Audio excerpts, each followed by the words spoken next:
दोस्तों, एक और नए वीडियो के साथ आपकी खिदमत में हाजिर हैं। आज हम बॉलीवुड की उन जोड़ियों के बारे में आपको बताएंगे जिनकी शादी होते होते रह गई। वैसे तो अफवाहें और गॉसिप हमेशा हिंदी फिल्म इंडस्ट्री का हिस्सा रहे हैं और बहुत से अदाकारों की शादी के किस्से भी अखबारों की जीनत बने, लेकिन इस वीडियो में हम अफवाहें नहीं हकीकत बताएंगे। इस वीडियो में जिन जिन जोड़ियों का हम जिक्र कर रहे हैं उनकी हकीकत में शादी होते होते रह गई, कई की तो मंगनी भी हो चुकी थी। तो वीडियो शुरू करने से पहले आपसे गुजारिश है, हमारे चैनल को सब्सक्राइब करें, वीडियो पसंद आए तो लाइक ज़रूर करें। चलिए शुरू करते हैं। तो सबसे पहले बॉलीवुड की सबसे खूबसूरत जोड़ी जिनके इश्क के चर्चे उस वक्त सारी दुनिया में दिलचस्पी से पढ़े जाते थे, वो है दिलीप कुमार और मधुबाला। दोस्तों, ये वो जोड़ी है जिनके चाहने वाले परिस्तार इंतज़ार कर रहे थे कि कब शादी की खुशखबरी मिलेगी, मगर ये हो न सका। दिलीप कुमार की बहनों ने बाकायदा मधुबाला के घर जाकर रिश्ता मांगा।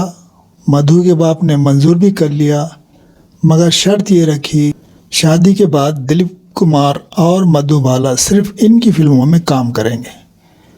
फिर नया दौर की मुकदमेबाजी में दिलीप कुमार का B.R. चोपड़ा का साथ देना, मधुबाला का दिलीप कुमार के साथ इनकी बहनों के साथ रहने से इनकार और बहुत सी वजूहात की बिना पर ये जोड़ी टूट गई।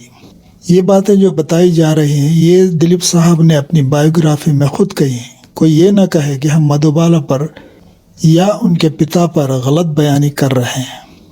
बहरहाल, ये शादी जिसके बारे में इन दोनों के फ़ैन खुशखबरी का इंतज़ार कर रहे थे, इन्हें इसकी जगह मायूसी मिली।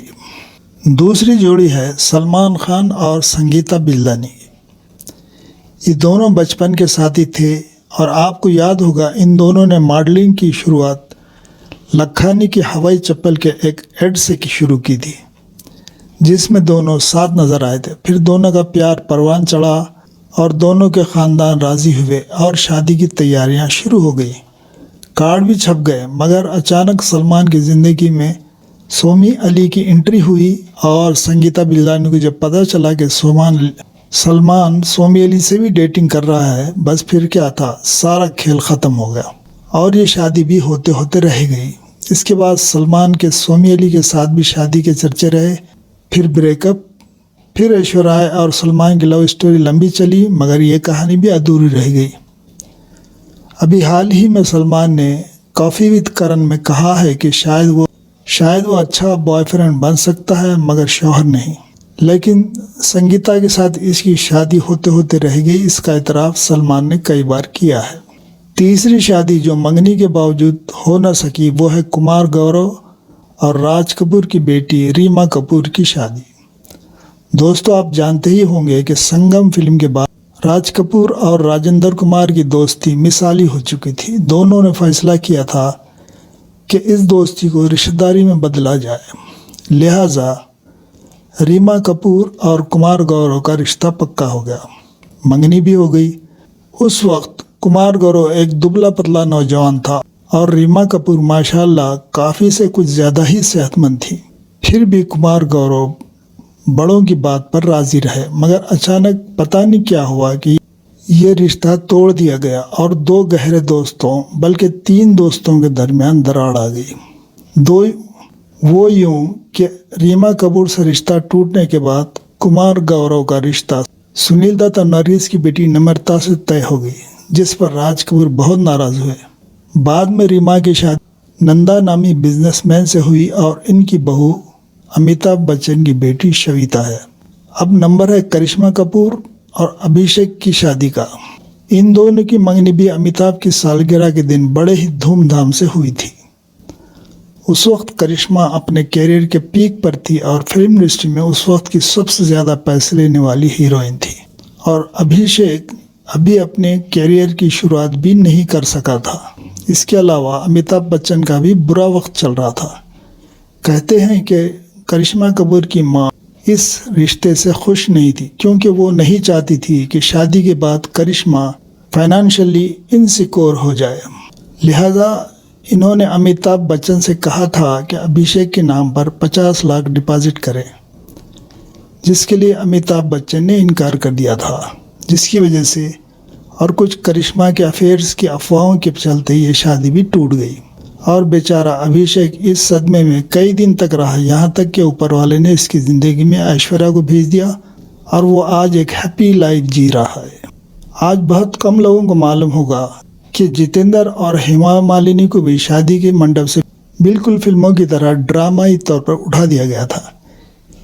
ये उन दिनों की बात है जब धर्मेंद्र और हेमा मालिनी का प्रेम शबाब पर था, मगर हेमा मालिनी की मां जया चक्रवर्ती नहीं चाहती थी कि हेमा एक शादीशुदा से शादी करे। इसलिए उन्होंने जितेंद्र से बात की। उस वक्त दोनों दुल्हन और पलकों की छाँव की शूटिंग में मसरूफ़ थे और दोनों के इश्क के चर्चे भी अखबारों के जीनत बने हुए थे। ऐसे में हेमा की मां ने जब ये बात इन दोनों से कही तो दोनों राज़ी हो गए। जितेंद्र के माँ बाप भी राज़ी थे और फैसला किया गया कि चेन्नई में मंदिर में ही दोनों की शादी कर दी जाए और खुफिया तरीके से की जाए। मगर फिल्म के स्टाफ में से किसी ने धर्मेंद्र को इत्तला दे दी और धर्मेंद्र ने पहले हेमा मालिनी को फ़ोन किया और कहा कि इनके साथ बात करने तक शादी को रोक दे। और कुछ ही देर में इनके पहुंचने की खबरें भी पहुंच गई। इस दौरान जितेंद्र की गर्लफ्रेंड शोभा भी वहां पहुंच गई। उन्होंने जितेंद्र को रोका और धर्मेंद्र भी फुल नशे में पहुंच गए, मगर हेमा की मां ने इन्हें अंदर आने से रोक दिया।